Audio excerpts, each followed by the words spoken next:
Hello दोस्तों, आज मैं एक यूपीएससी टॉपर है जिनकी कॉपी देख रहा था, जो कि ऑल इंडिया रैंक 16 है 2023 के, जिनका नाम है अयान जैन। तो इस कॉपी को देखने के बाद मुझे एक चीज़ मालूम पड़ी जो कि मैं आपको साथ शेयर करना चाहता हूँ, जो कि अगर आप 2026 या 27 में मेंस देते हैं तो आपके लिए बहुत ही महत्वपूर्ण हो सकती है।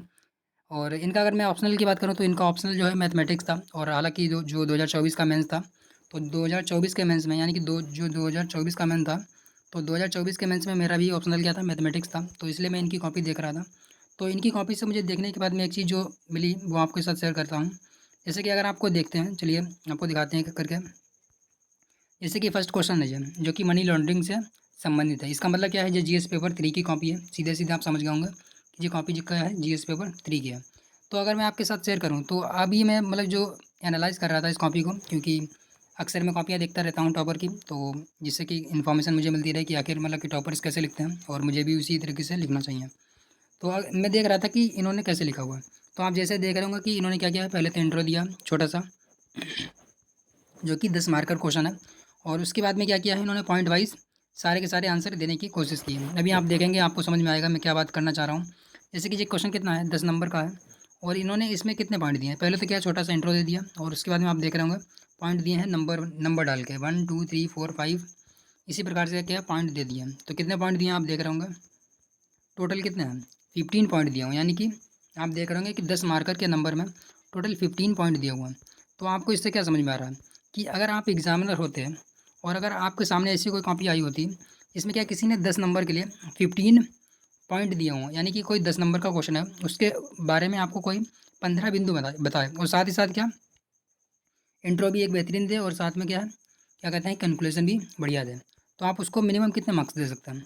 तो यही चीज़ मैं अभी सोच रहा था। और आप बताइए कि अगर आप एग्जामिनर हो तो इस जो क्वेश्चन हो इसके लिए आप कितने मार्क्स देंगे। मुझे जहाँ तक लग रहा है कि कितना भी मिनिमम हो, कि वो क्या करेगा, 5 से नीचे तो नहीं जा पाएगा।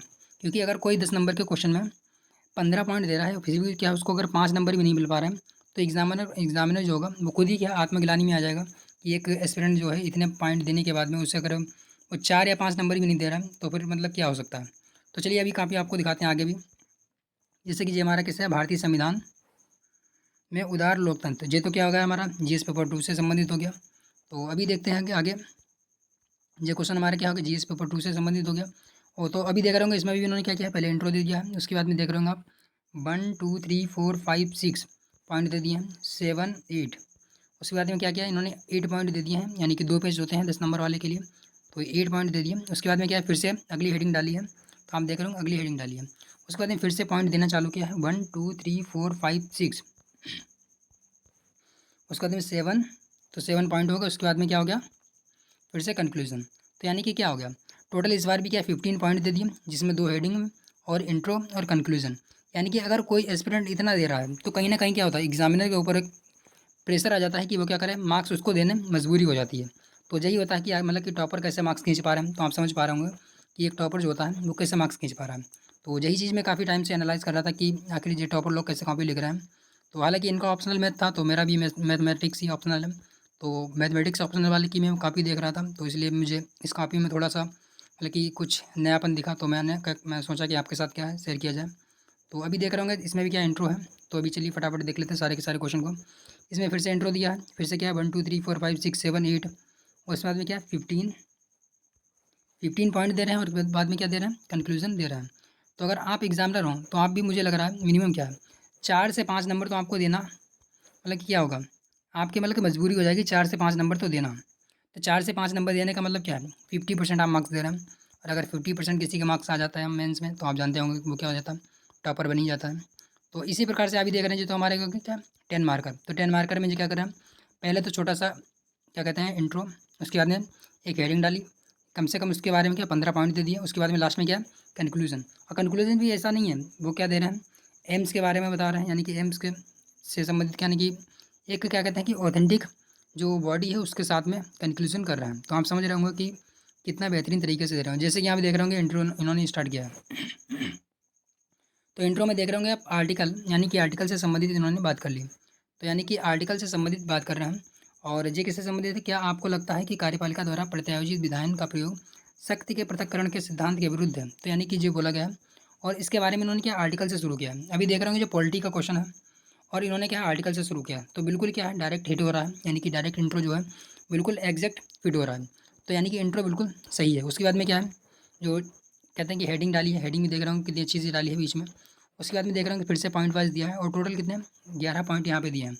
उसके बाद में अगली हेडिंग डाली है, अगली हेडिंग डालने के बाद में 4 पॉइंट और दे दिए, यानी कि टोटल 15 पॉइंट इन्होंने इसमें भी कर दिया और लास्ट में क्या कंक्लूजन भी दे दिया।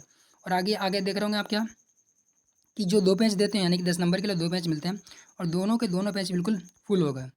तो आप समझ रहे होंगे कि आखिर एग्जामिनर के ऊपर क्यों नहीं दबाव आएगा कि वो मार्क्स अच्छे दें। तो एग्जामिनर की यहाँ पे क्या हो जाती है, यानी कि उसकी मजबूरी होगी, उसे उसे क्या होगा अच्छे मार्क्स देने ही पड़ेंगे। तो यही होता है कि आपको क्या होता है एग्जामिनर से मार्क्स ज़बरदस्ती निकलवाने होते हैं, क्योंकि एग्जामिनर इसी मूड में बैठा होता है कि वो क्या मार्क्स काटे, मतलब कि मार्क्स कम ही देगा वो। तो इसी प्रकार से मुझे लग रहा है कि टॉपर जो होते हैं कि मार्क्स कैसे खींच पाते हैं। तो अभी चलिए बात कर लेते हैं 15 मार्कर वाले, यानी कि जो 15 नंबर वाला क्वेश्चन होता है उसमें क्या कर रहे हैं। तो उसमें अभी आपको दिखाते हैं, ये तो होगा हमारे क्या 10 नंबर के मार्क्स, 10 नंबर का क्वेश्चन।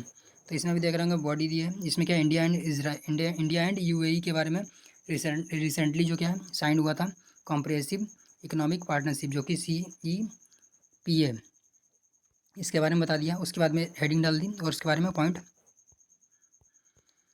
दिखा दिए हैं। तो देख रहे होंगे आप यहाँ पे भी क्या है टोटल, यहाँ पे देख रहे होंगे कि 10 नंबर का क्वेश्चन है, और इसमें देख रहे होंगे पॉइंट आपने कितने इन्होंने कितने दिए 8 9 10 11 12।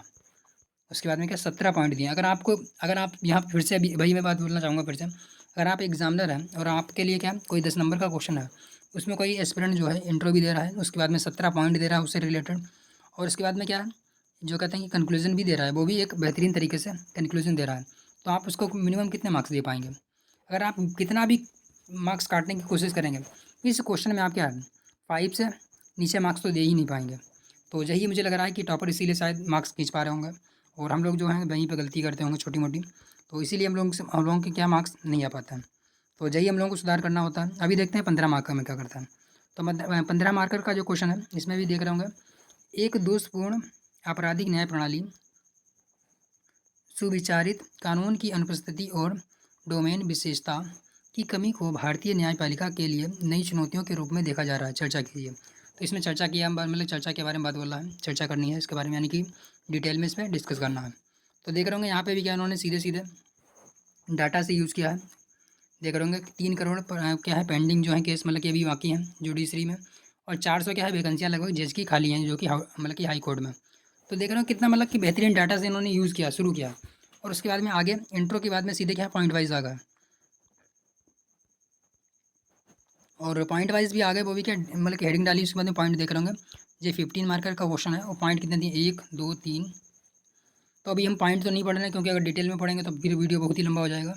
अगर मान लें कि पॉइंट जिन्होंने मान लिया कि बहुत ही बेसिक पॉइंट भी दिए हों, फिर भी एक बार आप कोशिश कीजिएगा कि एक क्वेश्चन लीजिएगा, उसको क्या केवल 7 मिनट के अंदर आप क्या कीजिएगा, पहले इंट्रो दीजिएगा, उसके बाद में क्या है ज़्यादा नहीं 15 पॉइंट लिखिएगा, और उसके बाद में कंक्लूजन भी। तो इतना बस आप लिख के देख लीजिएगा, आपको पता लग जाएगा कि क्वेश्चन में डिमांड जो होती है कि इसको फुलफ़िल करने में कितनी एफर्ट लगता है। तो आप समझ जाएंगे कि 7 मिनट के अंदर अंदर इंट्रो और उसके बाद में 15 पॉइंट हेडिंग के साथ में, और साथ ही साथ क्या एक बेहतरीन कंक्लूजन लिखने में 7 मिनट के अंदर लिखने में कैसा होता है, तो आपको समझ में आ जाएगा कि क्या करना पड़ता है। अभी देख रहे होंगे कि 17 पॉइंट आ चुके हैं, और उसके बाद में 17 18 19 20 21 22 23 24 25 26।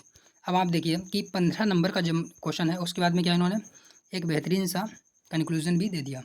तो आप समझ रहे होंगे कि क्या एक 15 नंबर का क्वेश्चन है, 15 नंबर का क्वेश्चन है, ठीक है, 15 नंबर का क्वेश्चन है, उसमें क्या कोई व्यक्ति जो है एक बेहतरीन इंट्रो दे रहा है, उसके बाद में क्या टोटल 26 पॉइंट दे रहा है। कितने दिए इन्होंने 26 पॉइंट दिए, वो भी बेहतरीन पॉइंट है। और उसके बाद में क्या आप मान लिया बेहतरीन नहीं दे पा रहे, फिर भी अगर बेसिक पॉइंट भी दे रहा हूँ, एक बेहतरीन इंट्रो, उसके बाद में बेहतरीन हेडिंग, उसके बाद में 26 पॉइंट आपने दे दिए, उसके बाद में बेहतरीन क्या दे दिया आपने कंक्लूजन दे दिया। तो 15 नंबर का जो क्वेश्चन होगा मिनिमम कितने 6 से 7 मार्क्स क्या है मिनिमम मिलना ही तय है। तो इसलिए क्या जो ऑल इंडिया रैंक 16 पा पाए हैं।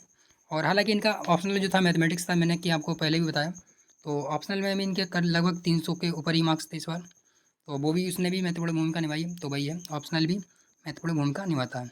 तो अभी आता है देख रहे होंगे इसमें भी देख रहे होंगे सेकंड 52 यानी कि 52 CAA जो कि 10th शेड्यूल में है। यानी कि ये भी देख रहे होंगे सीधे-सीधे इन्होंने कॉन्स्टिट्यूशन से रिलेट किया है और सीधे-सीधे आप देख रहे होंगे कि हेडिंग, उसके बाद में हेडिंग आ गई। यानी कि एक बना-बनाया इनका फ्रेम है, इसका ये यूज़ कर रहे हैं लगातार मल्टीपल टाइम्स क्वेश्चनों में, और देख रहे होंगे सीधे पॉइंट वाइज़ आ गए। यहाँ पे इन्होंने कितने दिए, 12 पॉइंट दे दिए और फिर से नई हेडिंग दी है और उसके बाद में क्या आप देख रहे होंगे कि फिर से 11 पॉइंट दे दिए। यानी कि टोटल कितने 23 पॉइंट हो गए। उसके बाद में बेहतरीन सा कंक्लूजन दे दिया। तो अभी आप समझ गए होंगे कि टॉपर जो होते हैं ऑल इंडिया रैंक कैसे लगाते हैं। यानी कि अंडर 100 में आने के लिए, अंडर 100 में क्या, यानी कि अंडर जो है 20 में ये तो है, ये तो 100 क्या अंडर 20 में है, यानी कि इनकी ऑल इंडिया रैंक कितनी है, 16 है। तो आप देख रहे होंगे कि ऑल इंडिया रैंक 16 वाला कैसे कॉपी लिख रहा है। तो ये क्या होगा, 15 मार्कर के क्वेश्चन हो गए। तो अभी आप समझ रहे होंगे कि एक जो टॉपर होता है ऑल इंडिया रैंक लगाने वाला वो अपनी कॉपी कैसे लिखता है। तो अभी देख लेते हैं आगे, और भी क्वेश्चन इसी प्रकार से हैं सारे के सारे क्वेश्चन। 15 क्वेश्चन, मतलब कि अभी देख रहे हैं ये हमारा 18वां क्वेश्चन है और इसमें पूछा गया है बेटी बचाओ बेटी पढ़ाओ योजना के बारे में पूछा गया है। भेदभाव हो रहा है, क्यों हो रहा है, ये सब पूछा गया होगा। तो अभी देख रहे होंगे इसमें भी इन्होंने सेम वही बनाया अपना जो पैटर्न है उसी का यूज़ किया और बेहतरीन मार्क्स लाए हैं। तो जीएस में इनके बहुत ही अच्छे मार्क्स थे, मतलब कि 100 से ऊपर ही थे, जो कि आप जानते होंगे कि जीएस में 100 से ऊपर लाना मतलब कि फिर ऑल इंडिया रैंक ही लगाना होता है। तो इसमें भी देख रहे होंगे 9 पॉइंट लिखे हैं, उसके बाद में क्या इधर 6 पॉइंट दे दिए हैं। 6 क्या इधर कितने अभी नीचे और भी हैं, यानी कि 14 पॉइंट दे दिए हैं। 9 और 14 कितने होगा, मतलब 23 पॉइंट दे दिया। तो बेहतरीन इंट्रो और डेफिनीशन दे दी हैं 2, उसके बाद में बेहतरीन कंक्लूजन। तो आप समझ सकते हैं यहाँ पे देख रहे होंगे कि एसडीजी गोल भी बता दिया, लेबर फोर्स पार्टिसिपेशन रेट भी बता दिया। 25% इंक्रीज़ होगा जीडीपी, जो कि अगर वुमेन, मतलब कि बोल रहा है कि आईएमएफ जो बोलता है, आईएमएफ के डाटा के अकॉर्डिंग अगर वुमेन का पार्टिसिपेशन हो जाए तो जीडीपी कितनी 25% से बढ़ जाएगी। तो देख रहे होंगे आप कितना बेहतरीन तरीके से डाटा का यूज़ करते हुए अपने कंक्लूजन को यूज़ मतलब कि किया है। तो आप समझ गए होंगे कि एक टॉपर कैसे कॉपी लिखता है। तो ये हो गया हमारा क्या लास्ट, अभी क्वेश्चन एक बार देख लेते हैं। तो ये रहा क्या लास्ट क्वेश्चन, यानी कि लास्ट क्वेश्चन में क्योंकि कभी कभी होता है कि इफेक्टिविटी कम हो जाती है। तो लास्ट क्वेश्चन में भी आप देख रहे होंगे कि पूरा का पूरा पेज भरा हुआ है और बेहतरीन तरीके से कंटेंट भी दिया गया है। तो देख रहे होंगे कि लास्ट क्वेश्चन में भी क्या टोटल 20 पॉइंट इन्होंने दिए हैं और बेहतरीन कंक्लूजन के साथ। तो ये रहा क्या हमारी जो ऑल इंडिया रैंक 16 है, यानी कि क्या नाम है अयान जैन, और जो कि मतलब कि मैथमेटिक्स ऑप्शनल से थे और इनके जीएस में भी अच्छे खासे मार्क्स थे। तो जिनकी कॉपी आपको दिखाई हमने, और मुझे जहाँ तक कि जो मुझे समझ में आया और मुझे जो कुछ यूनिक लगा तो मैंने आपके साथ शेयर किया। बाकी आप लोग बताइएगा कि आपको वीडियो कैसा लगा। बाकी वीडियो को लाइक और चैनल को सब्सक्राइब भी कर लीजिएगा। तो चलिए मिलते हैं बाकी नेक्स्ट वीडियो में और इसी प्रकार की इन्फॉर्मेशन के साथ।